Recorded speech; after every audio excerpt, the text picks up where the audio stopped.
Researchers from the University of Adelaide are advancing the understanding of electrical fields used in implants to stimulate and repair damaged nerves, particularly in conditions such as sciatica. The team focused on transcutaneous electric nerve stimulation, TENS, a common electrical stimulation method in implants. They used computational electromagnetic techniques in a mouse model to examine the effect of circuitry implanted via patches near affected nerves.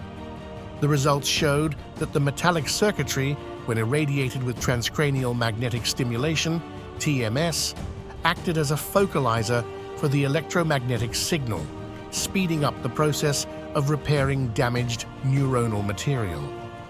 The research could benefit individuals with nerve injuries and neurodegenerative diseases.